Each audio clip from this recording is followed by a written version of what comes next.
శ్రీ గురుభ్యో నమ. శ్రీ మహాగణాధిపతయ నమ. జయ శ్రీరామ్. ఈరోజు మరొక చక్కనటి విషయాన్ని మనం తెలుసుకుందాం. ఏంటి అంటే, మనం దేవాలయాలకు వెళ్ళినప్పుడు కానీ, మన ఇంట్లో దేవతార్చన చేసినప్పుడు కానీ మనం భగవంతుడికి ప్రసాదాలు సమర్పిస్తాం. అనేక రకాల పళ్ళు సమర్పిస్తాం. అదేవిధంగా చక్కనటువంటి ప్రసాదాలు తయారు చేసి నివేదన చేస్తుంటాం. అయితే కొంతమంది అపోహతో ఉంటారు. ఏంటంటే, భగవంతుడు ఆ యొక్క నైవేద్యం పెడితే స్వీకరించరు కదా, తిరిగి మనమే ఆ యొక్క నైవేద్యాన్ని తినేస్తాం, దానికోసం భగవంతుడికి నివేదన చేయడం ఎందుకు అనేటువంటి అపోహతో ఉంటారు.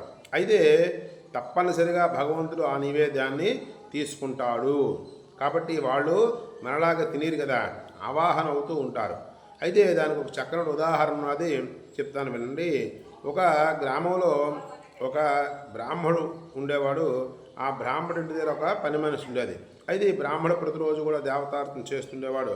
అలాగే ఆ భక్తితో ఉన్నటువంటి ఆ పని మనిషి కూడా బ్రాహ్మడు కుటుంబం ఏ విధంగా అయితే ఆ యొక్క దేవతార్చన చేస్తుందో అలాగే ఈవిడ కూడా దేవతార్చన చేస్తూ ఉండేది. మంత్రాలు రావు, అయినప్పుడు కూడా ఏదో వాళ్ళు చేసినప్పుడు పువ్వులు వేయడం, వాళ్ళు చేసినప్పుడు పళ్ళు నైవేద్యం పెట్టడం, ఇలాగా ఆవిడ క్రొత్త చేస్తుంది. ఇలాగా అవుతుండగా దేవీ నవరాత్రులు వచ్చాయి.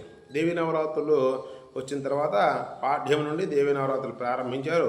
ఆయా బ్రాహ్మణింట్లో ఒక చక్కని ప్రతిమను పెట్టుకున్నారు. వాళ్ళు దేవతార్చన చేస్తున్నారు. అయితే ఈవిడ కూడా ఏంటి తెలియక, ఆవిడ చేయడం తెలియదు కదా, చిన్న మట్టి విగ్రహం చేసుకొని పువ్వుల మధ్యలో పెట్టుకున్నది. అక్కడ బ్రాహ్మణుడు ఏమిటైతే చేస్తున్నాడో ఇక్కడ ఇది కూడా ఈవిడ కూడా అర్చన చేస్తున్నది.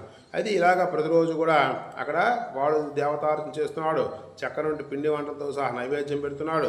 అదేవిధంగా ఈవిడేం చేస్తున్నది, ఈవిడ కూడా దేవతార్చన చేస్తున్నారు. దేవతార్చన చేస్తూ ఈవిడ తెచ్చుకున్నటువంటి చలిదన్నము, పచ్చిమిరపకాయ అవి అమ్మవారికి పెడుతూ ఉండేది. అయితే ఆ గ్రామానికి ఒక చక్కని ఋషి అంటే సిద్ధుడు, అంటే భగవంతుని చూడగల శక్తి కలిగినటువంటి వాడు ఒక సిద్ధుడు వచ్చాడు. రాగానే బ్రాహ్మడు ఆహ్వానం చేశాడు. బ్రాహ్మడు ఆహ్వానం చేసరికి ఆ ఇంటి చుట్టూరు కూడా నుంచి పిండి వంటలు, చాలా చక్కని పిండి వంటలు, హోమలు ఆడిపోతున్న పిండి వంటలన్నీ కూడా పెట్టారు. అదేవిధంగా ఆ యొక్క క్షీరాన్నాలు అన్నీ కూడా నవవిధమైన పిండి వంటలు కూడా పెట్టారు. అమ్మవారు నైవేద్యం పెడుతున్నారు. అతను కూడా కూర్చుని పెట్టారు. ఒక ఆసనం వేసి కూర్చుని పెడితే అమ్మవారు వంక చూశాడు.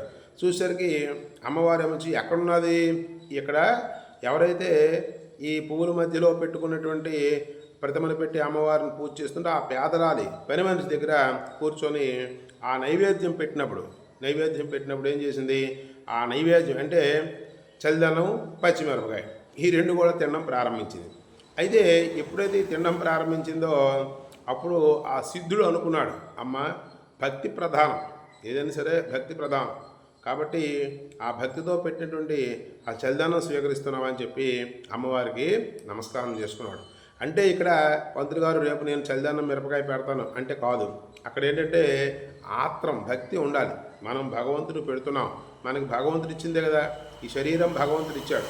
మనకి ప్రతిరోజు కూడా అన్నాహారాలు భగవంతుడు ఇస్తున్నాడు, నీళ్లు భగవంతుడు ఇస్తున్నాడు, గాలి భగవంతుడు ఇస్తున్నాడు, అనేక విధాలు ఇవన్నీ కూడా మనకి భగవంతుడు ఇచ్చినటువంటి వాడికి మనం ఆత్రంగా స్వామి నాకు అన్నీ ఇచ్చావు, కానీ నీకు ఆ మాత్రం పెట్టేటువంటి భాగ్యం నాకు కలిగింది కదా అని చెప్పి ఆ యొక్క భగవంతుడికి పెడుతున్నప్పుడు ఏదైతే భగవంతుడు మనం సమర్పిస్తున్నామో భగవంతుడు సమర్పిస్తున్నప్పుడు అది ఫలం తోయం పుష్పం ఏది సమర్పించినా సరే మన హృదయంలోంచి ఏంటి రావాలి, కన్నీళ్ళు, ఆనంద బాష్పాలు రావాలి. ఆనంద బాష్పాలు వచ్చి స్వామి ఇటువంటి చక్కనటువంటి భాగ్యాన్ని నాకు ఇచ్చావు, కాబట్టి నీకు ఇది ఏమాత్రం కాబట్టి నేను ఇచ్చుకోలేను, కాబట్టి నాకు తోచినటువంటి ఈ యొక్క పదార్థాన్ని లేదంటే ఈ ఫలాన్ని నీ పాదాల దగ్గర ఉంచుతున్నాను అని చెప్పి ఆత్రంగా భగవంతుని మనం వేడుకున్నాం అనుకోండి, తప్పనిసరిగా భగవంతుడు స్వీకరిస్తాడు. ఎవరి దగ్గర అక్కడ ఎలాగైతే స్వీకరించాడో ఇక్కడ కూడా అలాగే స్వీకరిస్తాడు. కాబట్టి మనం ఏం చేయాలంటే